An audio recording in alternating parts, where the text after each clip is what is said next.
तो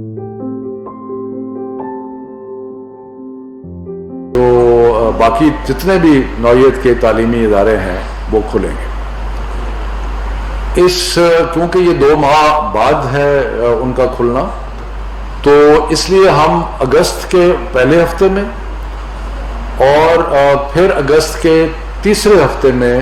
या सितंबर के पहले हफ्ते में दोबारा जो सेहत के इंडिकेटर्स हैं उनको मद्देनज़र रख के रिव्यू भी करेंगे कि क्या सूरत हाल बन रही है, कि जो हमने फ़ैसला किया है इसके ऊपर हम रिव्यू भी करेंगे। यानी कि जो फ़ैसला किया है तालीमी इदारों को खोलने का 15 सितंबर से, उस पर 2-3 दफ़ा हम आपस में बैठ के मज़ीद मुशावरत करेंगे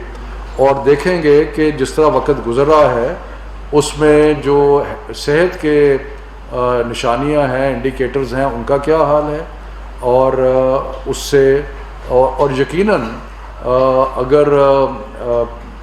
अर्ली सितंबर में या लेट अगस्त के अंदर अगर सेहत के मामला ठीक नहीं होते तो फिर नहीं खुलेंगे, लेकिन अगर ठीक हो जाते हैं तो फिर 15 सितंबर से हम खोलना चाहेंगे। उसके ऊपर दो तीन चीज़ें और भी हैं कि हम ये जब खुलेंगे तो इसके लिए बाकायदा एक SOPs बनाई जाएंगी कि किस तरीके से खुलेंगे। उसमें बहुत सारी तजावीज़ आई हैं। एक तजवीज़ ये है कि जी क्लासेस की तादाद कम करके 2 शिफ्ट में किया जाए। एक तजवीज़ ये भी है कि एक दिन एक क्लास के बच्चे अगर आते हैं तो उनको एक दिन छुट्टी दे के फिर अगले दिन उनको लाया जाए। मुख्तलिफ़ तजावीज़ इसमें आ रही हैं। कुछ ये हैं कि क्लासेस जो हैं उनको खुला कर दिया जाए वगैरह वगैरह, बहुत सारी तजावीज़ आ रही हैं। और कोई है कि जी ऑड और इवन नंबर्स के मुताबिक स्टूडेंट्स को बुलाया जाए। कुछ ये है कि बड़ी क्लासेस को पहले बुलाया जाए फिर छोटी क्लासेस को बुलाया जाए। तो ये सारे मामला जो हैं हम साथ साथ रिव्यू करते रहेंगे, लेकिन क्लियरली हम चाहते हैं कि अगर सेहत के इंडिकेटर्स बेहतर हैं तो हम 15 सितंबर को खोलना चाहेंगे। उससे पहले जैसे कि आपको मालूम है जुलाई 31 को ईद है, 14 अगस्त भी बीच में आ रही है, फिर अगस्त के आखिरी हफ्ते 10 दिन में मुहर्रम भी है, फिर यौम आशूर जो है मेरा ख्याल है शायद 29 अगस्त को है। तो ये सारे चीज़ें हैं। वैसे भी बहुत सारे तालीमी इदारे जो हैं वो सितंबर में खुलते हैं। तो ये जो उसके बाद एक और मसला जो बहुत ज़्यादा दरपेश है और जिसके लिए वो ये है कि यूनिवर्सिटीज़ में ख़ास तौर पे जो इस वबा के दौरान जो एक ऑनलाइन यानी कि कंप्यूटर बेस्ड एजुकेशन का सिलसिला शुरू हुआ था, उसमें ख़ास तौर पे वो स्टूडेंट्स जो कि ऐसे एरियाज़ में रहते थे जहाँ के इंटरनेट की अवेलेबिलिटी नहीं थी, उनके लिए बहुत मुश्किलात पैदा हुई। क्योंकि जहाँ इंटरनेट था वहाँ तो ये मुमकिन हुआ कि यूनिवर्सिटीज़ ने दूर से अपनी तालीम का सिलसिला जो है वो जारी रखा,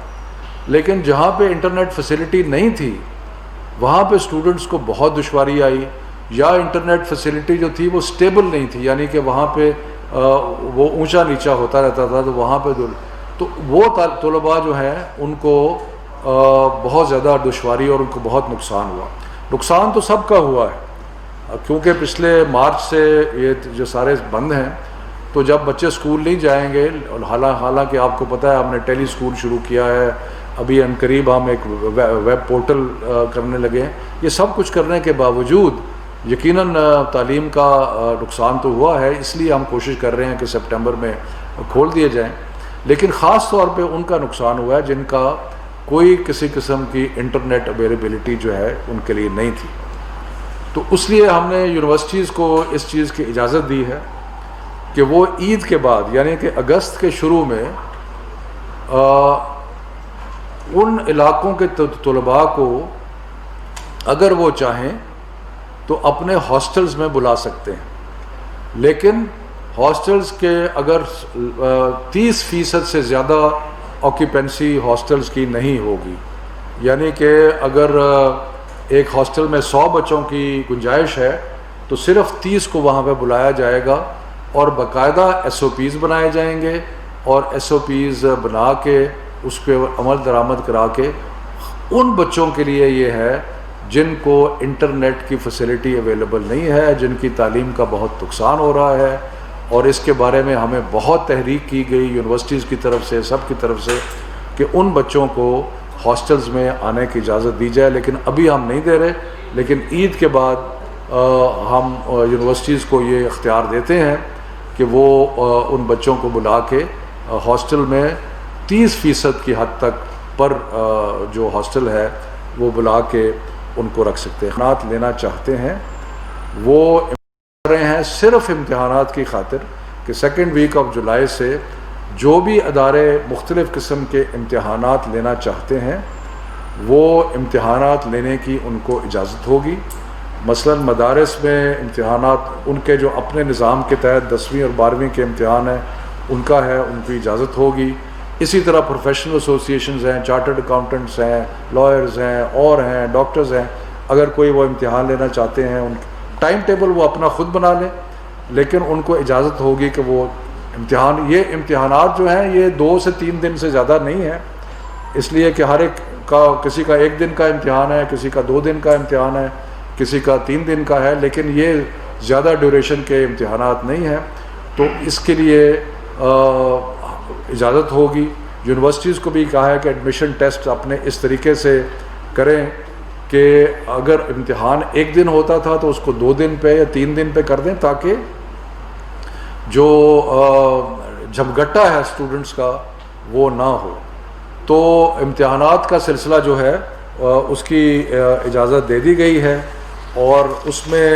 اسپیشل قسم کے SOPs بنیں گے۔ میں اس کے اوپر ذرا سا آپ کو بتا دیتا ہوں۔ مثال کے طور پہ جو اس کے جو SOPs ہیں اس میں یہ ہے کہ 6 فٹ کا فاصلہ امتحان لینے کے لیے اگر ڈیسک پہ ہیں تو 6 فٹ کا فاصلہ رکھا جائے گا۔ ماسک کا پہنا کمپلسری ہوگا۔ جہاں جہاں ممکن ہو امتحانات کو اوپن ایئر یعنی کہ ٹینٹ لگا کے، حالانکہ گرمی بہت ہے لیکن صحت کی خاطر جہاں جہاں ممکن ہے اور انتظام ہو سکتا ہے تو اوپن ایئر میں کیا جائے، اور ان کا سٹیگر کیا جائے، یعنی کہ ایک دم سارے امتحانات دیے جائے، ان کو سٹیگر کر کے کیا جائے تاکہ جو خطرہ ہے انفیکشن کا وہ کم ہو جائے۔